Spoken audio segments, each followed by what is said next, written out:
I have terrible insomnia, so I spent like 2 hours the other morning deep into Wikipedia learning about this group, and I am shooketh about the Shakers. I don't know if they are technically categorized as a cult, but in my opinion, they definitely should be. So I was like, geez, why not get on here, talk a little bit about the crazy history that I've been deep diving, which explores the story of the founder of the Shakers, Anne Lee, and then talk a little bit about the period drama musical that is being made about her life called The Testament of Anne Lee. Welcome back to Regency Rumors. I'm Kayla, and here on the channel I talk about period dramas, history, and historical fiction. And this is another gossipy period drama yapping video over here. It's very history focused for this video. Some of you have requested a bit more history deep dives connected with history to do with period dramas. And let me tell you, this deep dive is a wild ride. If you're enjoying the content, I'd love a like, a comment, a subscribe. With me doing a tiny bit of a pivot on some of these videos and doing like history story times, YouTube can get grumpy that it's slightly different content. So if you can engage with the video, if you liked it, it'd be a great help to be able to continue doing more history content. So The Testament of Anne Lee is a 2025 historical music drama directed by Mona Fastfold with Amanda Seyfried as Anne Lee, Lewis Pullman as her brother. When I tell you I am up for Lewis Pullman and more period dramas, preferably a romance where everyone lives. So the film focuses on Anne Lee, who I believe is the inspiration of Sabrina Carpenter's song Nobody's Son, because I feel like this poor woman got completely traumatized by marriage, which eventually turned into her believing God thought everyone should be celibate and that she was the female embodiment of Jesus on earth at one point. Men really do be making us crazy. So Anne was born in Manchester in 1736, right as the Industrial Revolution is beginning to kick off. She's the daughter of a poor blacksmith, and from a young age, she's working in textile mills and kitchens doing hard labor. There's dirt and sickness all around. The kitchen she worked in was an insane asylum, I believe. So she's in the dark part of period dramas, you know, where the rich characters go if they need drama in their lives. You know, the only setting in Bridgerton where the sun doesn't shine because it's not allowed to be sunny for poor city people. So when she was in her early 20s, she joined an English sect known as the Shaking Quakers, who were similar to the Quakers who thought they could cleanse their sin through chanting and dancing. Some of the images of this group are a little creepy. I'm not gonna lie. It's giving midsummer meeting in one of those big barns. So that group was founded by Jane Wardley and her preacher husband, James, and they believed that the second coming was soon. Classic. But they believed that God was returning in the form of a woman, which I have never heard before. You can see where we're going with some of the cult vibes. I think like a lot of people in this time period stuck in poverty, Anne became extremely religious, obsessively religious. Becoming so fervent like this was a way to cope with how hard life was, the extreme death around you, and this hope that in the next life, things would be better. So they would focus on absolute extreme versions of faith so they could guarantee they were doing God's will on earth. And I feel like for some of these groups, that manifested itself in odd ways, such as this Shaking Quaker group believing that shaking and trembling were caused by sin being purged from the body, and the Holy Spirit literally purifying someone through these overt movements in real time. I think that because of things she witnessed in childhood, she had a massive repulsion to sexual activity, to anything to do with that.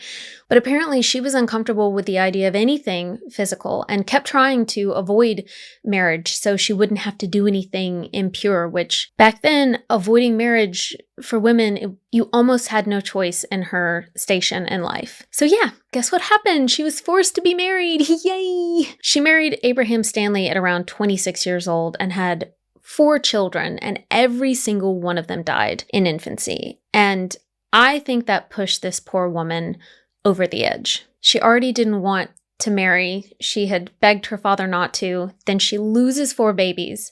Childbirth would have been super traumatic back then. anyways. The longer she was in the Quaker Shakers, it sounds like a band in the 1960s that would have played like at high school proms, like on Grease. Let's kick off the dancing competition with the Quaker Shakers.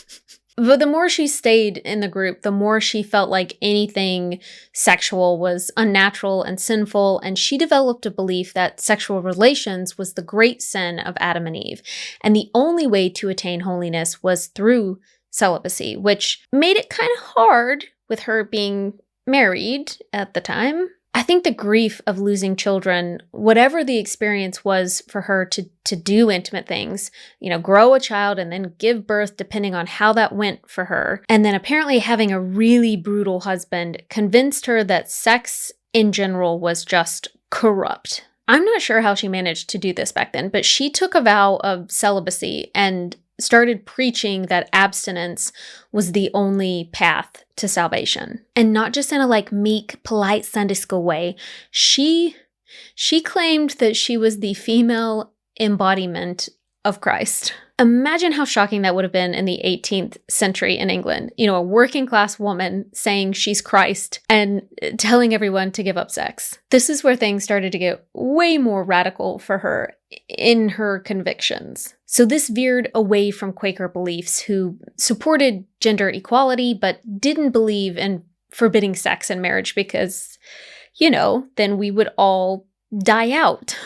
Anne Lee was very focused on the best ways to be as sinless and clean in God's eyes as possible. She started becoming a well-known preacher for talking about the second coming, that she'd received a vision from God, that celibacy was the only way the kingdom of God could be on earth. She started to gain a small number of followers. She was frequently thrown in jail for breaking the Sabbath by dancing and shouting. She claimed she escaped death multiple times through miraculous deeds and speaking in tongues. Her followers started calling her Mother Anne, saying that she performed miracles and that she could heal the sick. After 14 days in jail in Manchester, she claimed she had a revelation that all lusts of the generation had to be eliminated in order for people to find salvation. And her small group of followers decided to sail to the colonies to avoid religious persecution. Also around the time when the Great Awakening in America was spreading, so she thought her message would be better received across the pond. So in 1774, the Shakers, as they're now called, settle in New York. Great time to move to America, 1774, instead of 100 years earlier with the other religious pilgrims.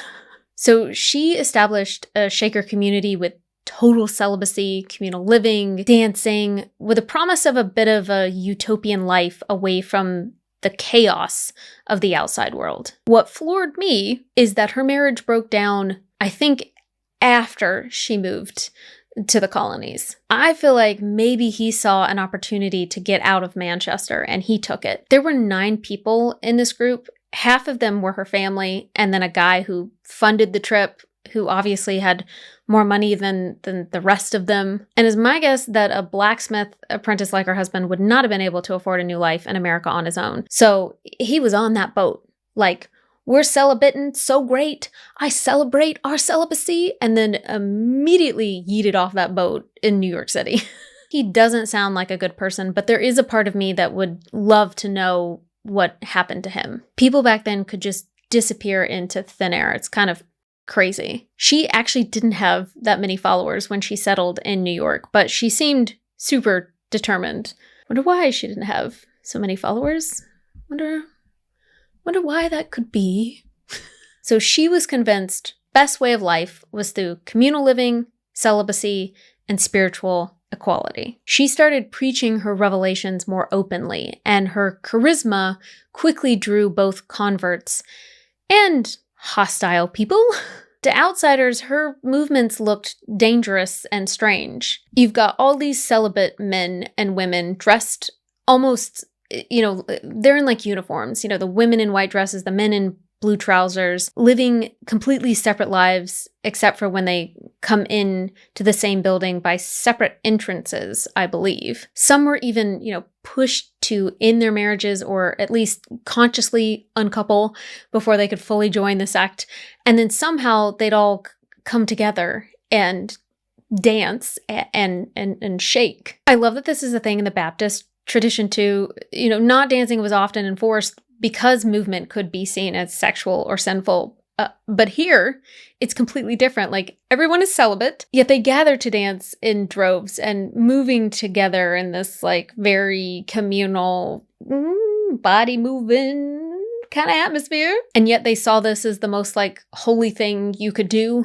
That had to be an insane thing to see back in the day, because society was already way more buttoned up than it is today. And then to encounter these people who day to day live extremely chaste lives and then come together to shake and dance violently. I can't even imagine just being a spectator to that. What I find especially interesting is this one woman in the print, dressed more normally for the time, just standing off the sides and watching. A couple of the younger women, if you can see, they glance over at her as they're dancing, almost like they're questioning their choices, maybe.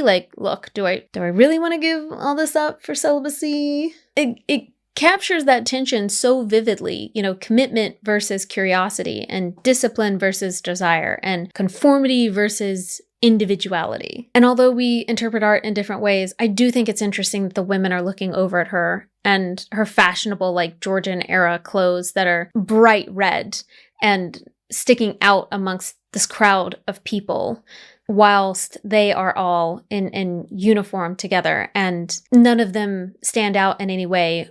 And whereas she could be seen as someone, special out in the crowd, they're all just one big body, really. Anne spent much of her later life defending the sect, traveling through New England to spread the message before her death in 1784. Afterwards, her close associate James Whittaker stepped in as her immediate successor, solidifying the community's doctrines and helping institutionalize the Shaker way of life. While the communities did thrive for a time, it did feel to me that Anne was quite controlling to her followers. In the early days when James and his wife joined, Anne attempted to separate the couple so that they were no longer married or tied to each other in any way. Men and women lived separately, they worked separately, and worshipped separately to keep temptation and distraction to a minimum. So it was tough to accept a family unit into your religion that way. I think it really bothered Anne, and she would attempt to break down any family dynamic when they joined. His predecessor, Lucy Wright, also was pushed in the early days to separate with her husband, but unlike many couples who faced tension due to Anne Lee's strict enforcement of separation, Lucy and Elisha worked within the system to maintain their devotion to Shaker principles, while still supporting each other spiritually. Their partnership helped demonstrate that marriage, or at least mutual collaboration, could coexist with celibacy and communal discipline, setting an example for other members. The Shakers were often labeled as kind of a cult by contemporaries because they demanded absolute separation from the world. Men and women lived in the same communities, but were strictly segregated. They had separate entrances, they dined separately, they had separate dormitories. This arrangement was designed to enforce celibacy and spiritual discipline. The separation was also liberating, however. Women could rise to leadership roles in a way that was almost unheard of in 18th and 19th century America. The Shaker vision of balance meant that every governing position had a male and female counterpart, and their worship, with its, rhythmic dances and songs, emphasized harmony between the sexes rather than dominance. Even though Anne Lee could be really controlling, she's still admired today for how radical her ideas were at the time. She made sure women could lead, gave people freedom from having to rely on marriage for security, and created a system where spiritual equality mattered more than social expectations. Of course, all that came at a cost. Members had to give up personal relationships and live under strict rules. But her vision of equality and autonomy was way ahead of its time. The Shakers really thrived during the 19th century, building more than a dozen active communities across the US, but their strict commitment to celibacy eventually caught up with them, which, shocker. Since no children were born into the sect, they had to rely on conversion, adoption, or taking in orphans, and many of those newcomers didn't stay long. I'm shocked that there was never like a sex scandal or a secret love child more than once. Like, I feel like that would be a juicy historical fiction novel and maybe I should get to writing it. But no, like, I feel like there had to have been like a scandal or two. You know what I mean? Like a couple that, like a young couple that just couldn't keep their hands off each other. And then all of a sudden, miracle baby in the community. There had to have been like at least one or two situations like that we just don't know about today. By the 20th century, the numbers had dropped so dramatically that it looked like the movement might disappear entirely. Today, a small group of Shakers still live in Maine. I think it's about 3 people from my research, and they're in their 80s and 90s, and they keep up the traditions of communal worship, simplicity, and celibacy. Now, this is from what I looked up from very limited websites, so don't take my word for that. But the legacy of Shakerism isn't, just about the numbers. It's about the cultural impact that they've had. Their iconic furniture and their radical vision of egalitarian communal life still resonate today. And you know what? If you're trying to resist something, you're going to make something real sturdy, real nice, pragmatic, You got to get your frustrations out somehow. So this mysterious musical called The Testament of Anne Lee, starring Amanda Seyfried, let's talk about it. The Testament of Anne Lee is directed by Mona Fastvold and co-written with Brady Cobert. The film is a bold reimagining of the life of Anne Lee. So Mona Fastvold also directed The Brutalist, which got a lot of Oscar buzz. I do want to see it, but I still haven't yet. The film score incorporates original Shaker hymns, which sounds really interesting to me that they incorporated that and did the research behind it. There is buzz that this film will be a sort of a comeback for Amanda Seyfried, not that she's gone anywhere, but I feel like she's transitioned from films like Mean Girls and Mamma Mia and rom-coms like Letters to Juliet, Jennifer's Body, that sort of thing, to The Dropout, which got good praise, and then now this, which from what I can tell is kind of an avant-garde approach that's a risk for Seyfried, and I feel like that it might just pay off based on a critical response. Apparently it has like gothic period drama aesthetics with expressive kind of ritualistic choreography. So I'm interested in exactly how this is meant to be a musical, but more experimental sounds and grunts and singing are all blended together. I could see how this would be really haunting. I feel like this is the kind of original stuff that should be being made. I'm not trying to put down Wuthering Heights. I'm going to see that. It could be great. But there's just something a bit more exciting to me in this day and age with all these remakes over and over again for telling a new story. Maybe one that people haven't heard before, of women who were flawed and controlling and multifaceted in novel ways like this that could really pay off. And that's really refreshing to me. I haven't seen it yet, so I can't really critique it. The only thing that I am a bit worried about is the fact that Amanda Seyfried is not Mancunian. This is where I feel like it can be frustrating because even these small indie films don't feel immune to needing to pick star power over what could be right for the film. I think Seyfried is an amazing actress, and in this instance, I think it's going to be fine. But I am sure that there are so many Northern actresses and singers from around Manchester that could have done an amazing job in this role. But Seyfried is a big name. She's got a lot of star power. So it is annoying that regardless of actresses like Maxine Peake being so vocal for so long about the lack of Northern casting, these roles still go to Southern Brits or Americans, in this instance, to Australians. But I am not criticizing Amanda Seyfried in particular for this role. I am excited for her in this. Why does it matter today? I don't know, because I haven't seen this film, but I guess that it's because it's about female spiritual leadership, resistance and communal love, but in a way that doesn't overly romanticize it. It sounds divisive and bold and buzzworthy for award seasons and just the right kind of unique period drama that is piquing my interest and exactly the type that will not be coming to my local theater because I live in the boondocks in Wales and I just know this film is only going to air in like London and New York and like artsy theaters in California, and then it will absolutely not be one of the films that they put on free to stream, so I'm going to have to rent it for like £20 a year from now when it finally comes out. Well, that is it for me, guys. Will you go and watch The Testament of Anne Lee? What do you think of Amanda Seyfried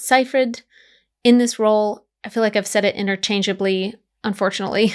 Would you be up for seeing more like period drama musicals that are unique in this way? I don't think this is going to be one of those we're going to be singing along to like it's K-pop Demon Hunters, but maybe in the times when I wish to annoy my husband, I'll pull out a shaker hymn. Okay, bye.